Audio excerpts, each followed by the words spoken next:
Hello everyone. So here is our weekly video, and this is going to be reviewing week 4 of distance learning. So let's go ahead and take a look at week 4. Now some of you are starting to fall behind, and I would try to catch up. You don't want to get so far behind that you are frustrated and feeling very overwhelmed. So for week 1, let's just have a little recap. For week 1, you had 2 lessons and 2 quizzes. There was no writing assignment or anything to submit. And most of you have completed that. Week 2, you had a lesson and a quiz. And then you had your researching and organizing information lesson. And then this is where you were submitting that graphic organizer, the research chart. And you had to pick one monster, a vulture, a Komodo dragon, or a jellyfish, look at the 2 articles, and fill out the chart. Last week, you had a lesson on avoiding plagiarism and what plagiarism is, and then you had a little quiz. And then you were to write an introduction paragraph using the information from your graphic organizer, and you were to create a hook, so an interesting little story, a funny, cute little anecdote, or a quote. And then you were to come up with your thesis statement regarding the problem with your monster, who it is affecting, and that there is a solution to the problem. And you were to write that in Word and submit it here. And if you have questions about any of these assignments, you can look at the previous videos I have made. They are in the announcement sections in the course. All right, so let's talk about week 4. So the first lesson is called Connect Your Ideas. So let's take a little look at this. So for this assignment, you're going to have, you're going to be working on transition words, and you're going to have a quiz.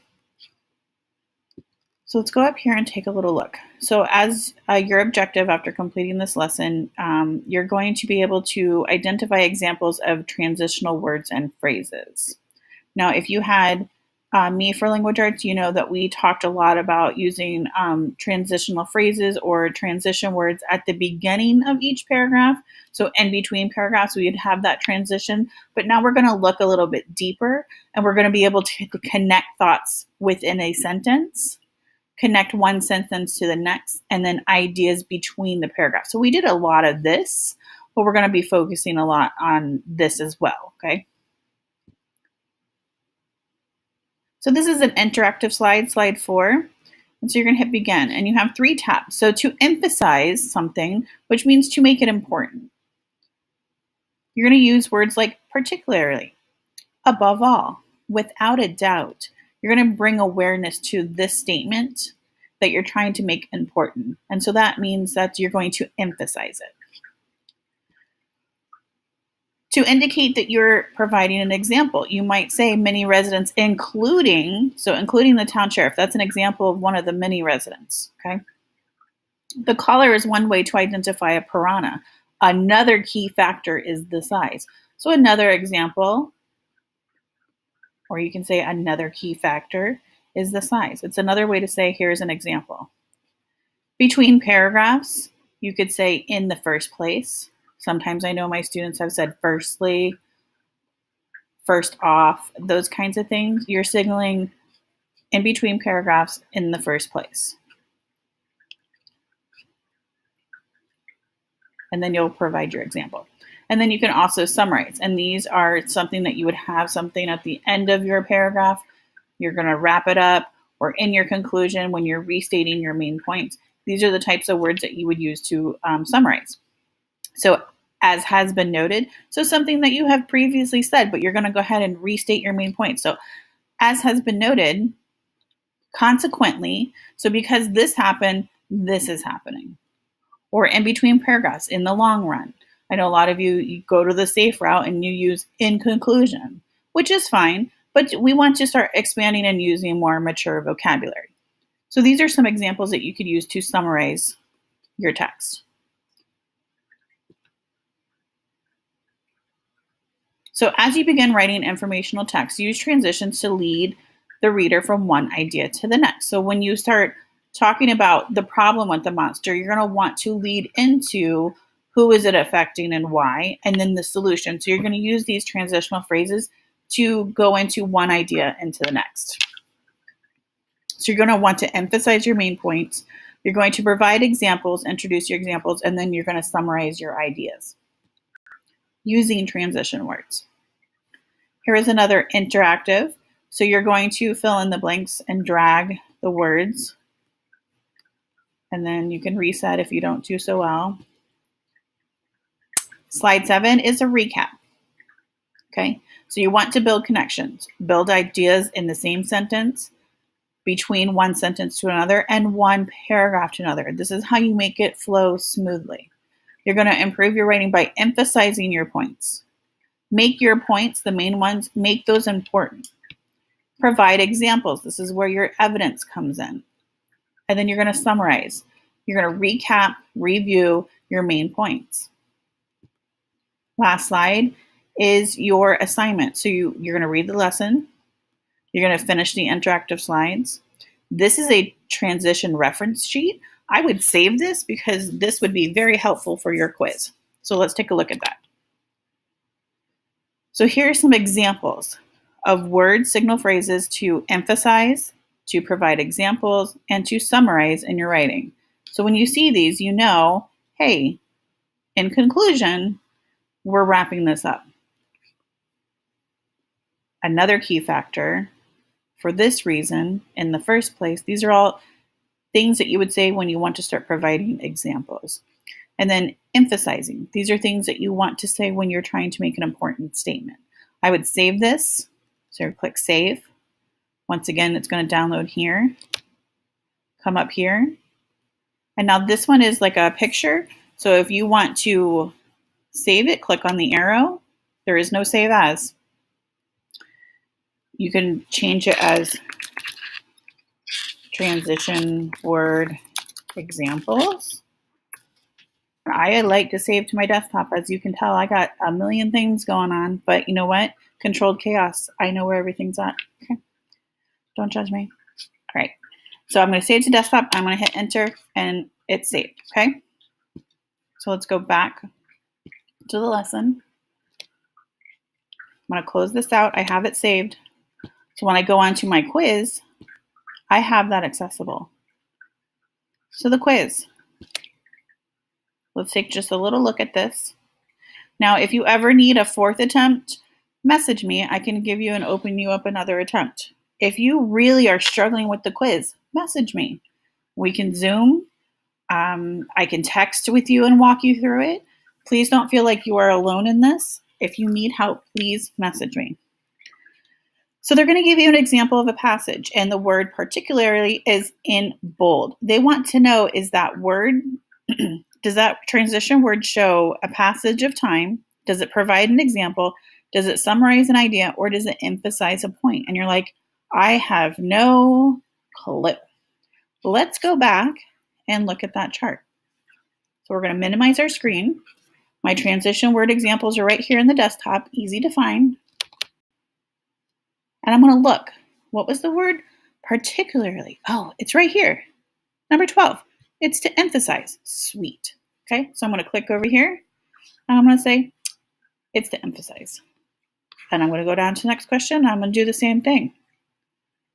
In the passage, the transition is such as, this is the transition, such as is to use to what? Let's see if such as is up here. There it is. 13. That's to indicate an example. All right. So it's to provide an example. And you're going to do this for 8 questions, okay? And then make sure you hit submit. There are quite a few people who are taking the quiz and they're not submitting. You don't get a grade if you don't submit your answers. Let's take a look at the second part of the lesson. So if you have any questions on transition words or the quiz, please message me or Miss Scott. And the second part is going to be supporting your main ideas. This is going to be a follow-up to the writing that you've done. So at this point, you should have already finished your research informational chart and you should have finished your introduction. When you are finished with that, you're going to do the lesson on support your main ideas. And can you come guess what comes after your introduction? That's right, your body paragraph. So what are we doing this week? Writing 3 body paragraphs, okay? So this assignment, at the end of this lesson, you will write 3 body paragraphs for your informational article. So you're sticking to that same monster you picked 2 weeks ago, a vulture, a Komodo dragon, or jellyfish. All right, slide 2 is going to be your objective. So after completing this lesson, you're going to be able to organize the body of a problem and solution. You're going to be able to use those signal phrases, those transition words, and you're going to be able to connect ideas smoothly. Slide 3 is going to show organizing your body. This is going to be an interactive slide. Go through those. You're going to shuffle them. Which one comes first, second, and third, and submit. Slide 4 is going to show how to begin writing your body paragraphs. So you always want to start off with the topic sentence. You want to let us know clearly what you're going to be talking about. So in your 3 body paragraphs, we should be talking about the problem, who it is affecting and why, and the solution. So here's another interactive slide. Okay, so which choice would make the best topic sentence? So read this. And which one do you think would make the best topic sentence? And it's going to tell you why or why not. Go through those 3 and submit. Then you're going to go up to slide 6, what to include in your body paragraphs. So those signal phrases, those transition words to help your ideas flow smoothly. You're going to use the quotes from the article and your evidence.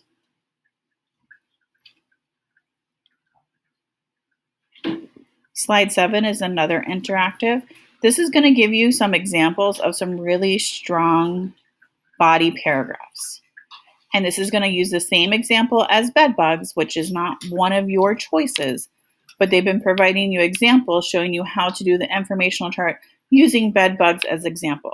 They gave you 2 really good introductions examples using bed bugs. Now here are 3 example body paragraphs using bed bugs. So this first body paragraph, what is it going to be talking about? It's going to be talking about the problem with bed bugs. So we know before that they stated that the bed bugs, the increasing population, the spreading of bed bugs is a problem. And so they're going to discuss that in their first body paragraph. And notice that they are citing their source, according to the Centers for Disease Control and Prevention. That's citing their source. This is saying, this is the information, this is my evidence. Public health agencies across the country have been overwhelmed by complaints about bed bugs, and they quoted it. And then they gave citing to their source, according to the centers. They didn't say, I found this information in the article from the CDC. There's no I. This is third person. So you're just going to say according to the title of the article. You could also use the author's name. So make sure you are citing your evidence. And then look at these. If you look at these transition words, in the first place, they're going to be providing an example.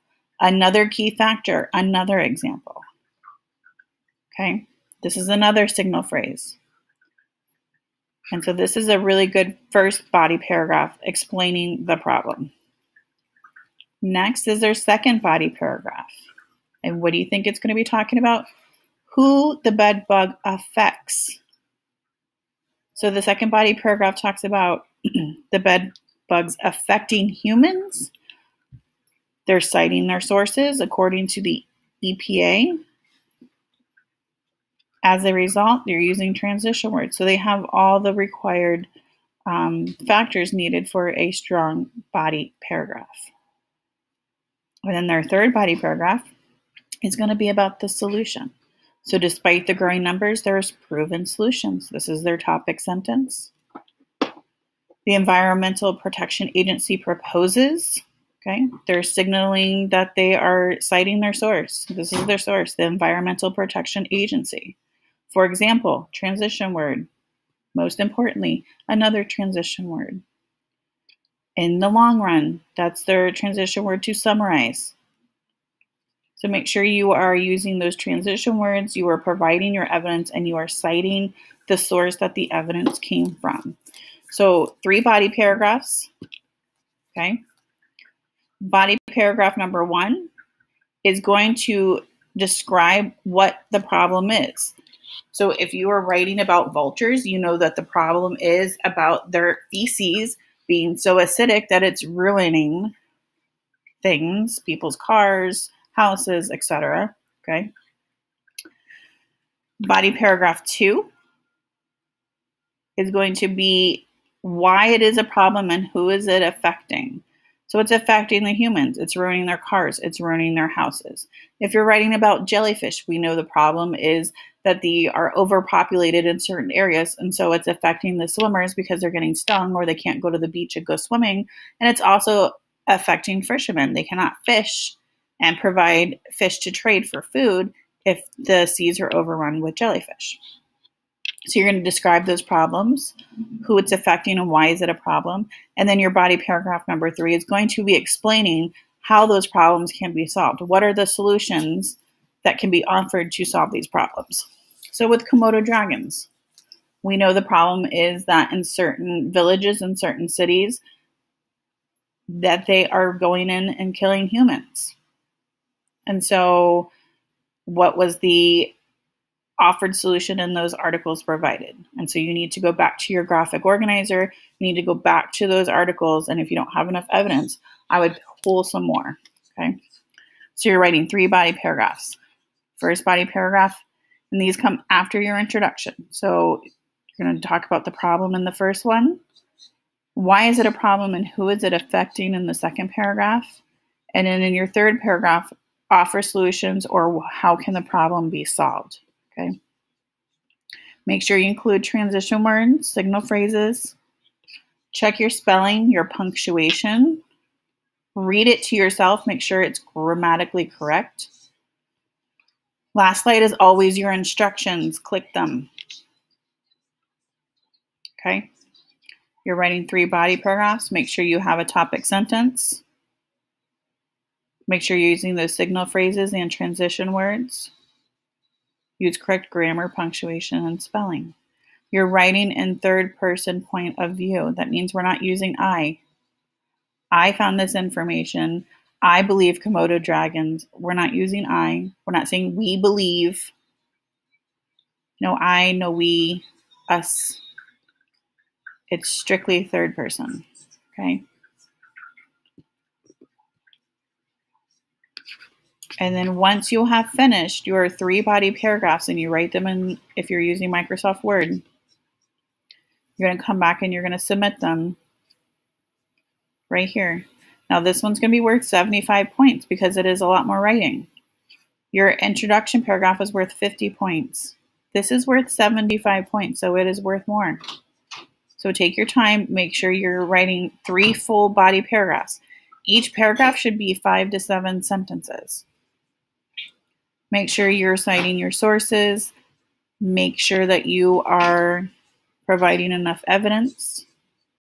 And so then you're going to submit. Once you submit, we will grade and provide feedback, and then you always have the opportunity to revise and resubmit for a better grade. So look at the feedback. It'll be in the lower right-hand corner, our comments from either Ms. Scott or I, and then take those into consideration and revise and resubmit. I hope this helps you guys. If you have any questions, please reach out to me, inbox me, or you can text me at the number provided in the beginning announcements for week 1. Hope this helps. See you later, guys.